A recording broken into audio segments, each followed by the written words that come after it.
Hello and welcome to Restorative Talks with Why Me. Thank you for listening. I'm your host, Keeva Baxter.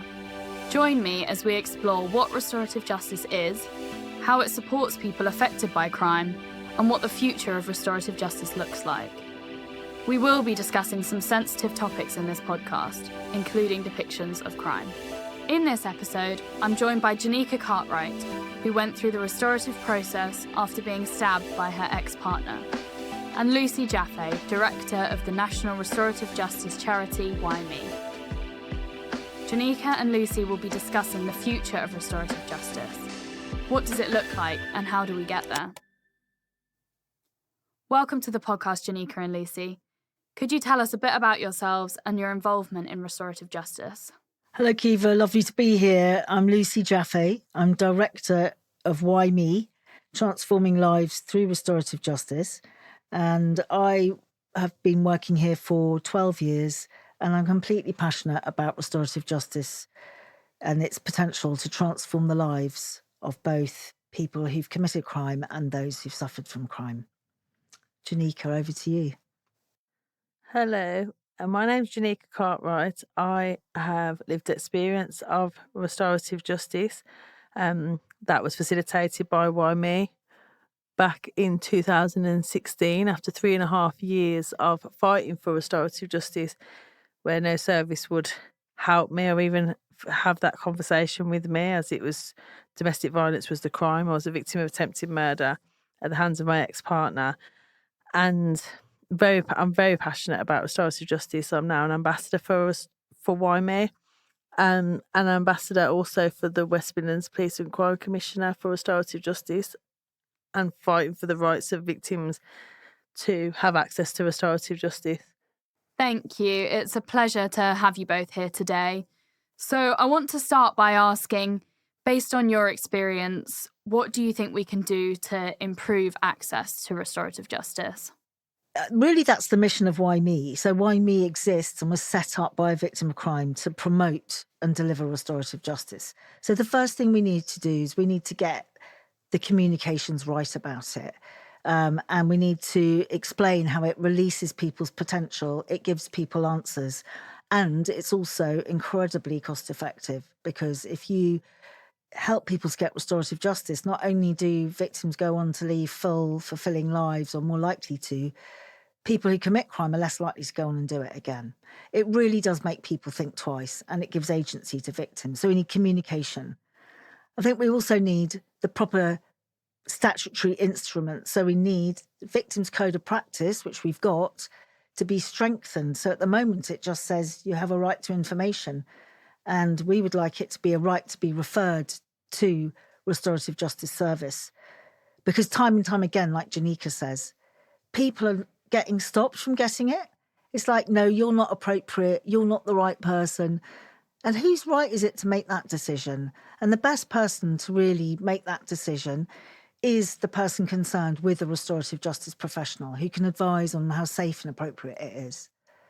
I completely agree, Lucy, and I would just stand by and agree with everything that you've said. And I will also say, in regard to the last point that you said, as a victim of attempted murder, a victim of crime, which obviously was debilitating to me, devastated my life and those of my family's lives also, that it makes me very angry and upset that 10 years after becoming a victim of crime, that still to this day there is many organisations, services that gatekeep restorative justice, that make that decision on the behalf of victims when it's not their decisions to make, it's not their right. No one has the right to tell me that I can't access something that's going to facilitate my healing, when that's all the reason why I'm asking for it and I'm trying to access restorative justice in the first place, was for me to heal, was for me to move on, was for me to be able to have some sense of closure, normality in my life. And I was a single mother to 3 children. I had to relocate my whole entire life. My daughter had to change senior schools. It devastated her life. You know, I was suffering with a plethora of mental health conditions that was all caused from this crime. And all I wanted to do was to have a conversation with the only person who could answer the questions that were plaguing my mind. And in answer to the original question, and agreeing with the things that Lucy already said, but I also think each service that any service and any professional that comes into contact with a victim of crime right from the beginning of them becoming a victim of crime, which would be the police, obviously hospitals, then you've got the criminal justice system and the process of courts and solicitors and victim liaisons and victim supports and family supports. And every single one of those should be trained and educated in restorative justice, what it is, how to access it, the rights that is already in play. That's a part of the Victims Code of Practice, that a victim has a right to be offered restorative justice, and knowing where to signpost and being privy to that information. Because like one of the things that I always say is that, you know, the kickback I have when I talk to different services and talk to them about restorative justice is, well, we don't know when to offer it, how to offer it. You can't just say to somebody on the first day you meet him, would you like to get into the room with somebody that's caused you all this harm? Well, of course not. You wouldn't do that. But there is a way to facilitate that conversation. And they need to be educated in how to do that, because you can't know what you don't know. But I always say, once you know better, you are required to do better. So, and I think holding the services to account, if it's part of the victims' law, victims' bill, then they're going to be held accountable for when they are not doing what it is they're supposed to be doing and upholding the rights of victims. I completely agree. I think at the moment, the Victims Code is weak. So it's just a right to information about restorative justice and how to access it. What we need is a right to be referred, and for that to be in primary legislation. So right now in 2023, we've got Victims and Prisoners Bill going through Parliament, but we are fighting for the right to be referred, to be included in that. Because really, as you say, then statutory services need to be held account. So we also need strong enforcement within that law to come in, so that police and crime commissioners, crime prosecution service, victim liaison officers in probation and police are all held to account. Thank you. So I understand that there are particular barriers to accessing restorative justice for certain types of crime. Could you tell us a bit about that? Well, I think the one that I would like to start with is the one that I was a victim of, that crime, which is domestic abuse. Also, alongside it comes sexual abuse. That still to now, there is much stigma about restorative justice being used for this type of crime. And what I've experienced in the experience of trying to educate services, talking to services and trying to really understand what is going on and why is there a stigma, is that it's all about coercive control. And what frustrates me so much about that is, for those that don't know, is restorative justice can be used for any type of crime. And majority of crimes can be initiated by the person who's responsible for the crime or the victim of the crime. However, when it comes to domestic abuse, sexual abuse, it has to be initiated only by the victim for obvious reasons. So for me, it kind of dismantles that argument anyway, because it is victim-led. And how can that be about coercive control when that is about the victim taking back their power? And in crimes such as sexual abuse and domestic abuse, it's all been about power and control anyway. So I have challenged certain professionals on that. And how different are you to a perpetrator of abuse? Because now you're taking away my power and you're trying to control me and tell me what it is that I need. And for me, going through that process, it was nothing about that was coercive control. The risk assessments that have to go on for restorative justice, this is another thing I want people to understand. You can't ask for restorative justice today and get it tomorrow or next week. There's such a vigorous risk assessment that you have to go through that was frustrating for me at the beginning, I have to be honest, because I've fought for it for 3.5 years. But coming on the back end of it, rightly so, it kept me safe. It also kept my ex-partner safe. It made sure that it was a positive experience, whatever that looked like for us. And it's a voluntary process. But to me, it's so disrespectful and disempowering to victims of crime to make that choice for them and think you have the right to do so. So I don't know, what you think, Lucy? No, completely. I mean, I absolutely think you're amazing how you tell that story, and it's not isolated. And that's what we find at Why Me, is we get time and time again people saying that people have been refused to work with me and even to consider it. I think the restorative justice kind of practice has really matured over the last sort of 10, 15 years.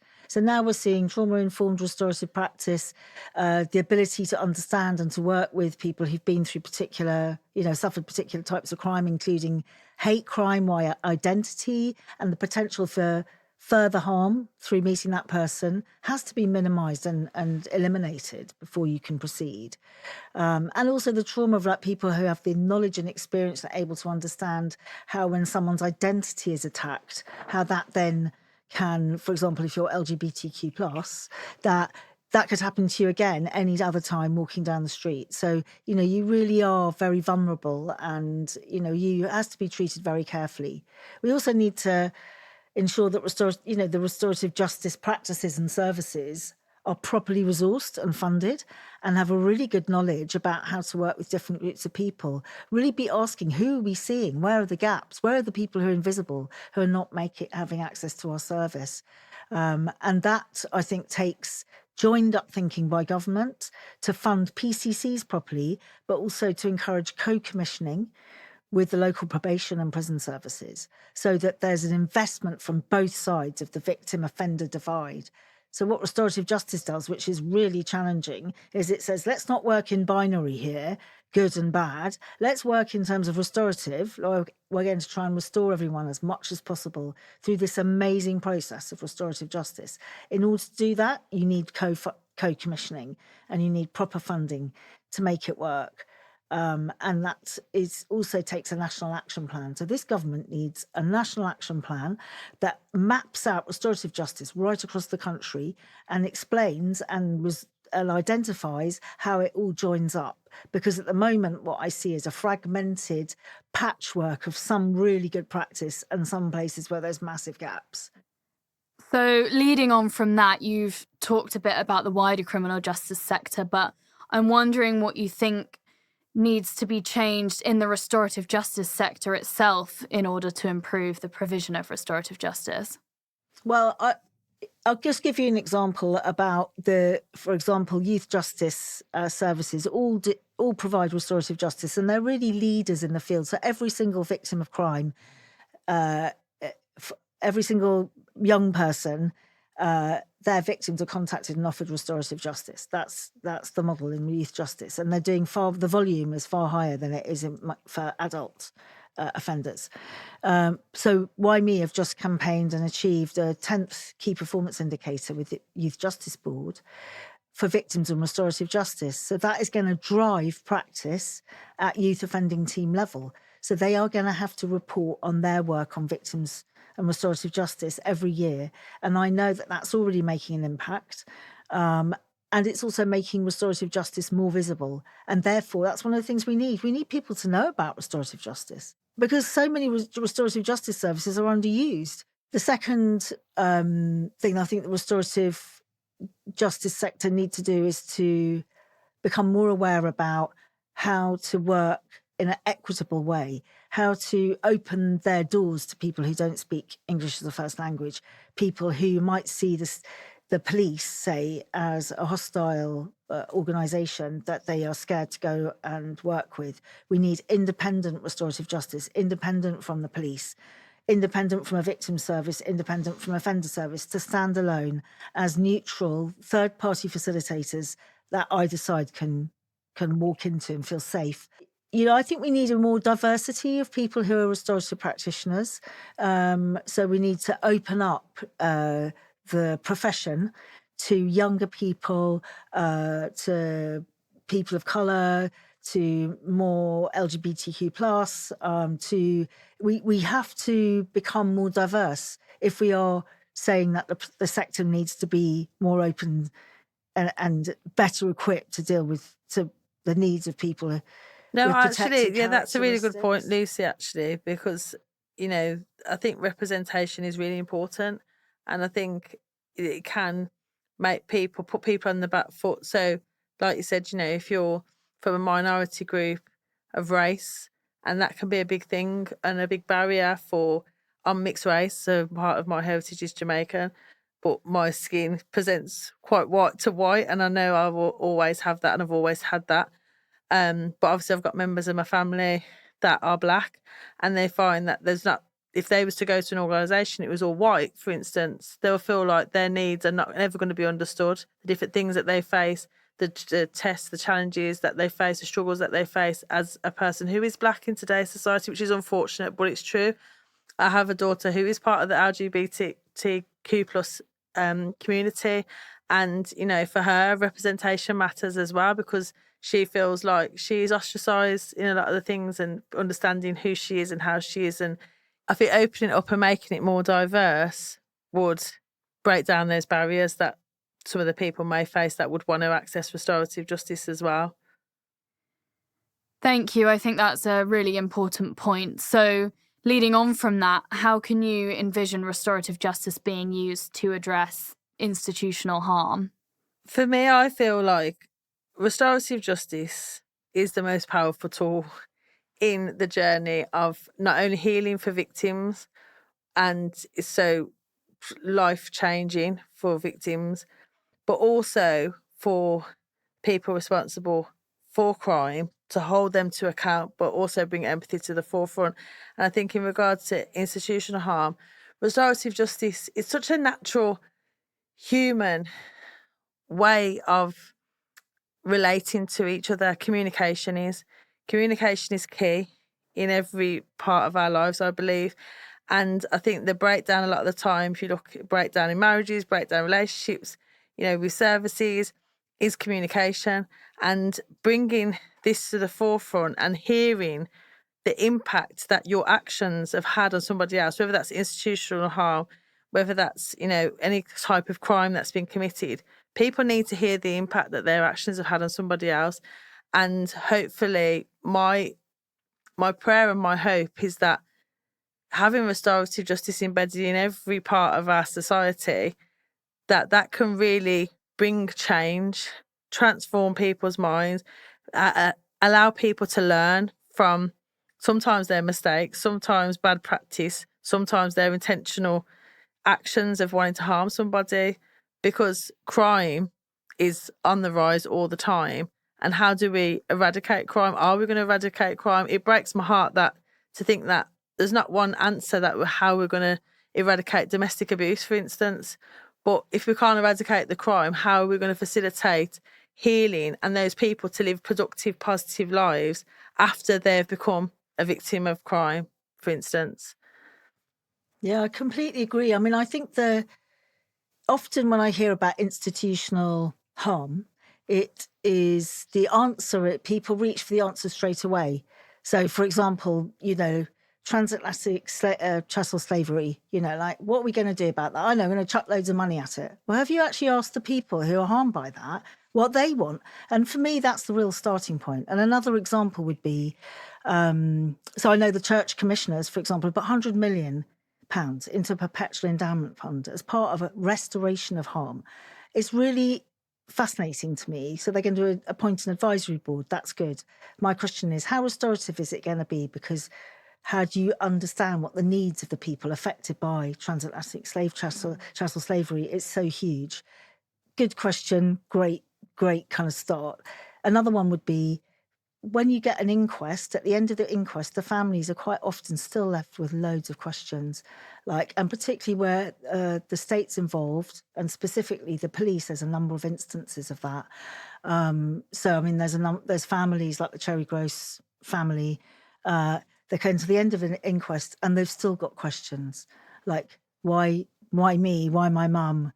You know, why are, and even if there's money involved, which comes as compensation, it doesn't answer those questions.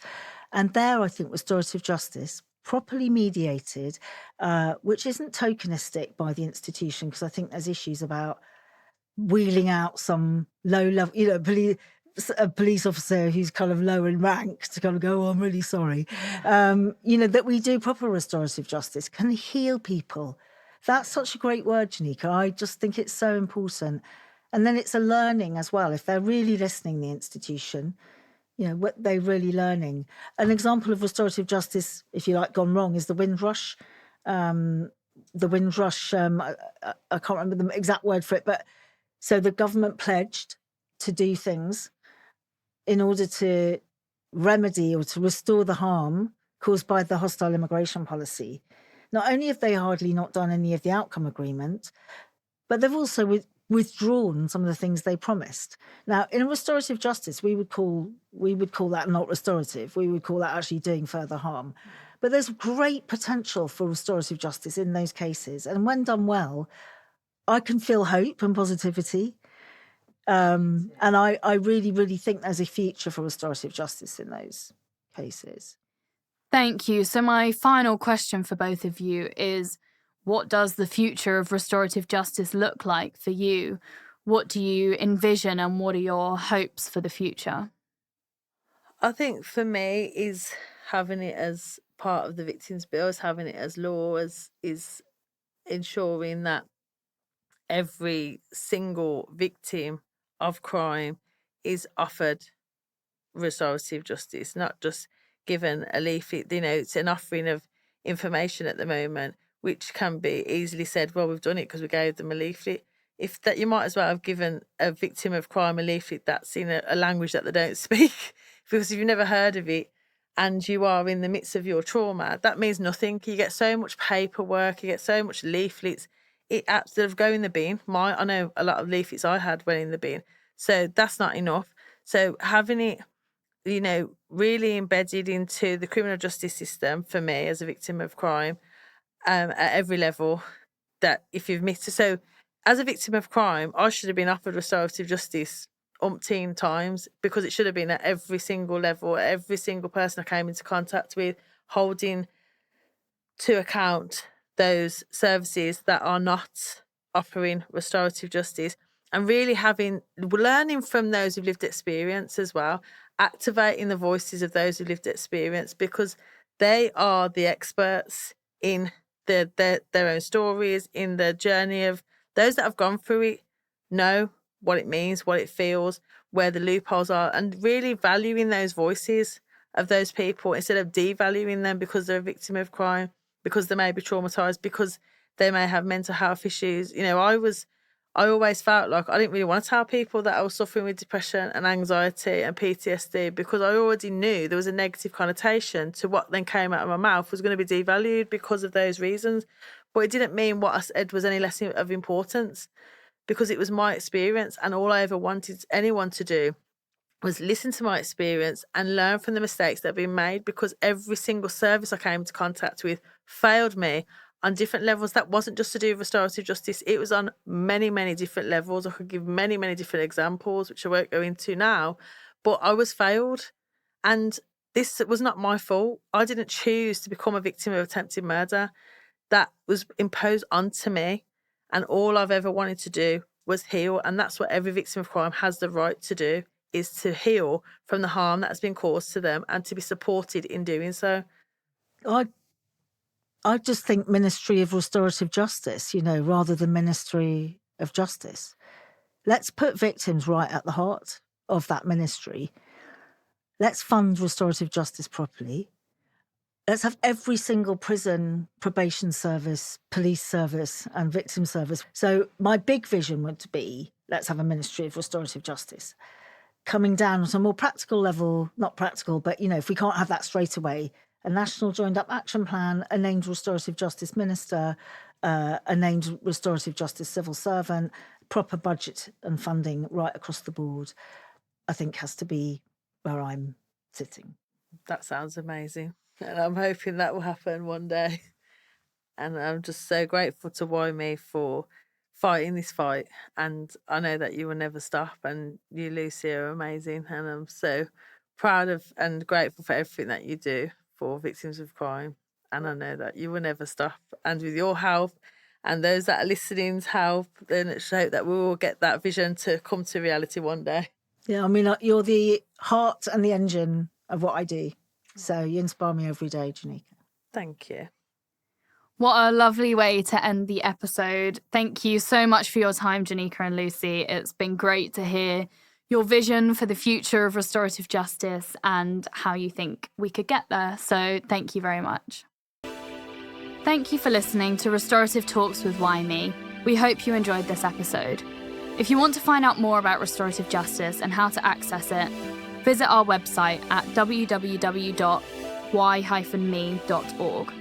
That's www.why-me.org. If you would like to donate to help us continue to support people affected by crime, you can do so via the website. You can also support us by rating, downloading, and sharing this podcast, which really helps us as an organisation. Join the conversation with us by following us on social media.